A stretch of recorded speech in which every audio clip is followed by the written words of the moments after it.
ఏడవ ఏడవ మాట లూకా 23:46 ఉంది. అప్పుడు యేసు గొప్ప శబ్దంతో కేకలు వేసి, తండ్రి, నీ చేతికి నా ఆత్మను అప్పగించుకొచ్చున్నానని ఆయన ఇలాగ చెప్పి ప్రాణం విడిచారు. సో యేసుప్రభువు వారు తన తండ్రికి తన ఆత్మను అప్పగించినట్టుగా మనం చూస్తున్నాం ఇక్కడ. సో దీనికంటే ముందు యేసుప్రభువు వారు ఒక సందర్భాన్ని జ్ఞాపకం చేయడం ఆశపడతాను. యోహాను 8వ అధ్యాయం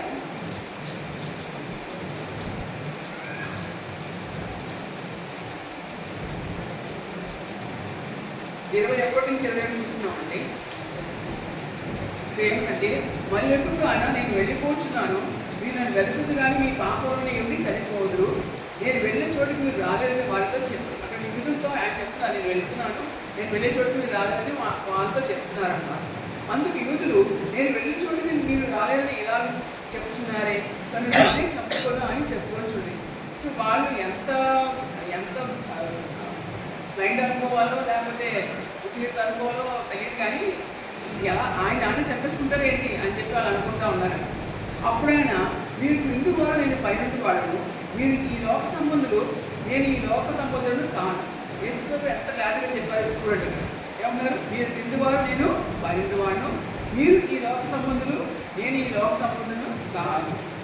కాగా మీ పాపంలోనే ఎప్పుడు మీరు చనిపోదని మీతో చెబుతుంది, నేను వాళ్ళని మీరు విశ్వసించిన ఎలా మీరు మీ పాపంలోనే ఎప్పుడు చనిపోదని వారితో చెప్పారు.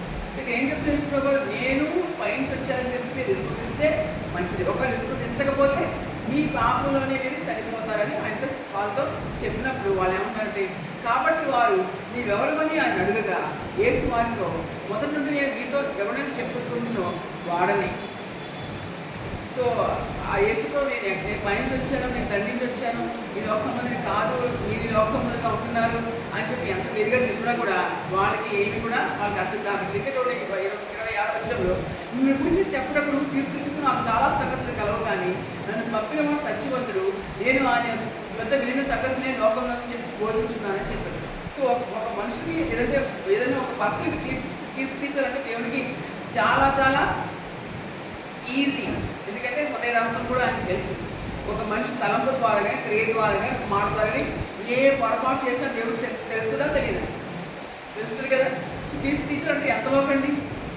కానీ వేసుకోమేమన్నాడు, నేను అవన్నీ పోయినా చెప్పదలుచుకోలేదని చెప్తూ తండ్రి గురించి తమతో మాట చెప్పేది వారు గ్రహింపక పోయేది. సో ఎంత చెప్పినా కూడా యేసుప్రభువు వారు తండ్రి నుంచి వచ్చారని, తండ్రి గురించి చెప్తున్నారని వాళ్ళు గ్రహించలేకపోయారని.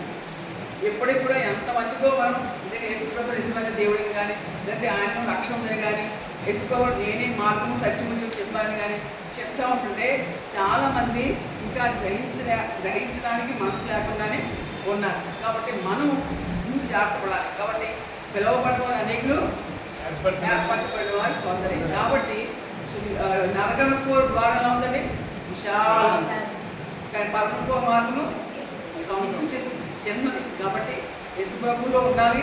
ఆయన చెప్పిన ప్రకారం జీవించాలంటే కొంతమందికి చాలా కష్టము, అది ఇష్టమైన వాళ్ళకి చాలా ఈజీ, కానీ కొంతమందికి చాలా. సినిమా చూడొద్దంటే చూడలేక కొంతమంది ఉండలేరు. లేదంటే ఈ లోక సంబంధించిన పాటలు వినొద్దంటే వెళ్ళకుండా కొంతమంది ఉండలేరు. మరి ఆ మొబైల్లో మరి ఆ దేవుడికి ఇష్టం చూడకుండా ఉండమంటే చూడలేకుండా కొంతమంది ఉండలేదు. వాళ్ళు విశాల లాగా పిల్లలకు వాళ్ళు ఇష్టపడుతూ ఉంటారు. కాబట్టి మనం జాగ్రత్త కలిగి ఉంటే మనకి ఎంతో మంచిది. అలాగే 1 తిమోతి 1వ అధ్యాయము 15వ వచనం చూడండి. సో 1 తిమోతి 1వ అధ్యాయము 15వ వచనం ఇక్కడ ఏముందంటే, ఆయనను నిత్య జీవన నిమిత్తము తను విశ్వసించబో వారికి నేను మాదిరిగా ఉండలాగున యేసుక్రీస్తు తన పూర్ణ దీర్ఘశాంతమును ఈ ప్రధాన పాత్ర నాయకులు కనపరిచినట్లు నేను కనికరింపబడింది.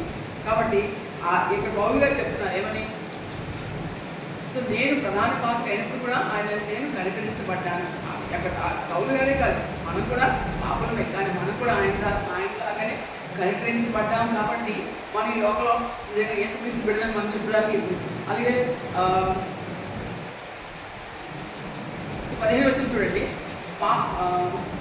పాపను రక్షించే క్రీస్తు లోకంలోకి వచ్చిన వాక్యము నమ్మదగినది, పూర్ణాంగీకారులకు యోగ్యమైనదనే ఉన్నది. అట్టి వాళ్ళ ప్రధానులను పాపను రక్షించారు. ఎవరు రక్షించకు వచ్చిన యేసుప్రభువు లోకానికి? పాపను రక్షించారు. క్రీస్తు యేసు లోకంలోకి వచ్చిన వాక్యము నమ్మదగినదనియు పూర్ణాంగీకారణకు యోగ్యకరమైనది. కాబట్టి ఎవరయ్యా ఈ లోకానికి వచ్చి పాపం రక్షించారంటే ఒకే ఒక వ్యక్తి, అతను యేసుక్రీస్తు. కాబట్టి ఆయన మనం రక్షించడానికి లోకానికి వచ్చారు. వాక్యము నమ్మదగింది కూడా పూర్ణాంగీకారం, అంతకంటే బెస్ట్ ఏం లేదు. పూర్ణ విధంగా దాన్ని మనం కాబట్టి ఈ వాక్యం జ్ఞాపకం ఉంచుకొని యేసు ప్రభువు లోకానికి రక్షకుడు, లోక రక్షకుడు మన ఇద్దరికి చెప్పవచ్చు ఈ వాక్యం ద్వారా. ఇంకా 1 పేతురు 3వ అధ్యాయం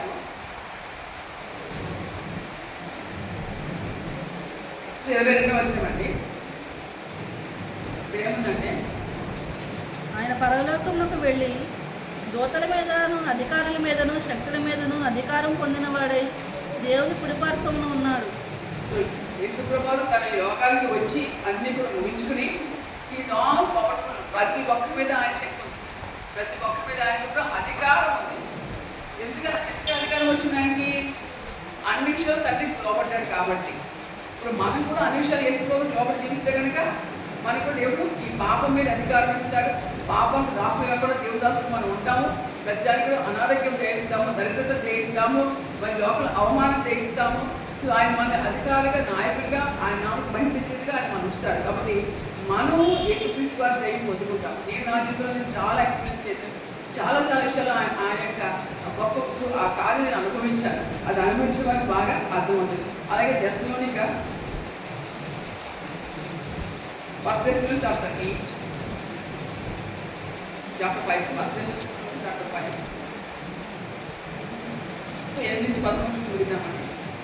1వ దశలోనిక 5వ అధ్యాయం 8 నుంచి 11 వరకు చదువుకున్నాము.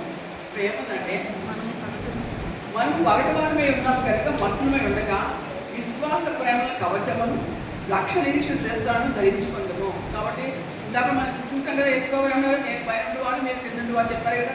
ఇక్కడ ఏమున్నారు కదా, మనము పగటి వారమై ఉన్నాం కనుక మనం పైన వారంగా ఉండకూడదు. ఈ లోకలు ఉన్నాము పైన వారిగానే మనం ఉండాలి. అంటే పై లోకం గురించి మనం ఆలోచించాలి. లోక సంబంధం వల్ల లోకం గురించి మనం ఆలోచించుకోవాలి. అలాగే పగటి వారంగా మనం ఉండాలి. పగటి వారంగా ఉన్నప్పుడు ఏం చేయాలి? ఉన్నప్పుడు ఏం చేయాలంట? మత్తులమై ఉండగా విశ్వాస ప్రేమ కవచము. విశ్వాసము ప్రేమ ఈ రెండు కూడా మనకి శరీరానికి షీల్డ్గా పెట్టుకోవాలి. విశ్వాసము ప్రేమ ఈ రెండు కూడా ఎప్పుడు కూడా మనం విడిచిపెట్టాలి. ఏ సమస్యలో ఉన్నా, ఏ ఇబ్బందిలో ఉన్నా, ఎటువంటి స్థితిలో ఉన్నా నా దేవుడు నాకు మంచి చేస్తాడు, నా దేవుడు నా పట్ల ఆశ్చర్యకరం చేస్తాడు, నేను ఆయన విశ్వాసం ఉంచున్నాను, ఆ ఆలోచన మనం కలిగి ఉండాలి. అలాగే ఇతరుల పట్ల మనం ప్రేమ కలిగి ఉండాలి. ఎంత మాత్రం కూడా మనం విడిచిపెట్టకూడదు. విశ్వాసం కవచము, రక్షణ నిరీక్షణ శిరస్త్రాణము. మన బైక్ మీద వెళ్తే హెల్మెట్ పెట్టుకుంటాం కదా, శిరస్త్రాణం రక్షణ నిరీక్షణ. రక్షణ ఆయన మనకి ఇచ్చారు. నిరీక్షణ శిరస్త్రాణం కూడా మనం కలిగి ఉండాలి. శిరస్త్రాణము కలిగి ధరించుకుందాము. ఎందుకనగా మన ప్రభువు యేసుక్రీస్తు ద్వారా రక్షణ పొందడానికి దేవుడు మనల్ని నియమించింది కానీ ఉగ్రత పాలకు నియమింపలేదు. యేసుప్రభువు రక్షణ మార్గంగా మన దగ్గరికి వచ్చారు, ఆ రక్షణ మనకు అనుగ్రహించారు. బట్ మనం ఆ రక్షణ పొందకుండా ఉగ్రత వెళ్ళిపోతామంటే ఇది ఎవరేం చేయలేదు. కాబట్టి ఎంత గొప్ప రక్షణ దేవుడు మనకి ఇచ్చాడు, దాన్ని అనుసరించుకుని ఆ రక్షణ కలిగి మనం ఉంటే మనకి క్షేమం. కానీ మరి ఉగ్రతలో మనం ఉండడానికి మనకి దేవుడికి ఇష్టమా?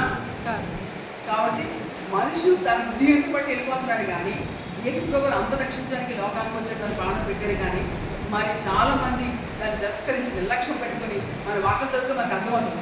యేసుప్రభువు 2వ రాకడ కూడా నోహ దినాల్లో ఉన్నట్టే ఉంటుందండి. పెళ్లి పెంచుకోవచ్చు, పెళ్లి చేసుకోవచ్చు, విందులు చేసుకుంటూ ఉంటారు. అలాగే యేసుప్రభువు 2వ రాకడ కూడా అలాగే ఉంటారు. కాబట్టి ఇంకా రాకలేదు కదా, రాకడా ఇంకా తర్వాత ఉంది కదా సమయం మనం అనుకోవడానికి ఏమాత్రం కూడా అది మంచిది కాదు. ఇంకా చూడండి, మనం వేడుకుని నన్ను నిద్రపోతున్నాను, దాంతో కూడా జీవించిన నిమిత్తము ఆయన మన కొరకు మృతి పొందాను. కాబట్టి మనం యేసు ప్రభావం దాన్ని ఆయన మన కొరకు మృతి పొందాడు. కాబట్టి మన కోసం ఎంత త్యాగం చేసిన ఆ యేసు ప్రభుని ఎప్పుడూ హృదయంలో మనం ధరించుకొని యేసు ప్రభుని మన హృదయంలో క్రీస్తుగా ప్రతిష్ఠించుకోవాలి.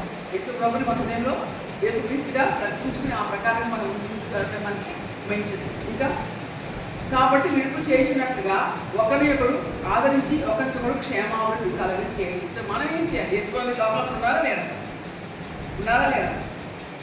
యేసుప్రభు ఈ లోపల ఉన్నారా లేదా?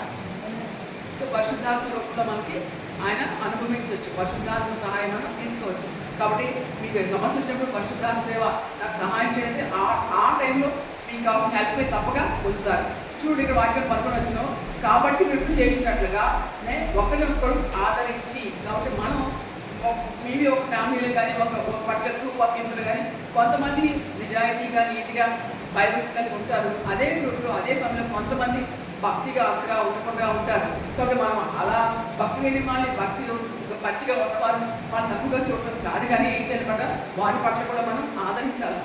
ఒకరికొకరు క్షేమాభివృద్ధి కలిగించేది, వాళ్ళ గురించి కూడా మనం క్షేమాభివృద్ధి కలిగించగా మనం జీవించాలి. కాబట్టి మనమే భక్తి ప్రతి మనిషి కూడా పాపి ప్రతి మనుషుడు పాపం చేసి దేవుడి గురించి మహిమను పొందలేకపోతే వాక్యం ఉంది. కాబట్టి కానీ మన స్వనీతి స్వజ్ఞానం కాదు, కానీ మనం దేవుడు మనం ప్రార్థన చేసుకున్నాం, వాక్యం చదువుతున్నాం అంటే ఆయన మనకి ఇచ్చిన కృపను బట్టి చేయగలుగుతున్నాం. That is not greatness of us, అది మన గొప్పతనం కాదు. కాబట్టి అది గుర్తుపెట్టుకుని భక్తి గర్వం వస్తూ ఉంటుంది కొంతమంది, అది అంత మాత్రం కూడా మంచిది కాదు. కాబట్టి సో మనం మరి ఇప్పుడు వాక్యం చెప్పినట్టుగా విశ్వాసం కవచన రక్షణ శ్రేష్టాన్ని ధరించుకుంటూ మరి ఒకరినొకరు క్షమాపణ కలిగి చేసుకుంటూ దేవుడి ప్రేమ కలిగించడం కలిగితే మనకి ఎంతో మంచిది. కాబట్టి అటు రీతిగా మనం కలిగి ఉండటం మనకి ఎంతో మంచిది. ఎందుకంటే చేస్తున్న వారు మరి శుక్రవారం మనం 7 మాటలు కూడా మనం విన్నాము. మరి 1 నుంచి 7 మాటలు అనేక మంది చెప్పారు. ఇవన్నీ కూడా కంపెనీస్ మాస్టర్ గారు కూడా చెప్తారు.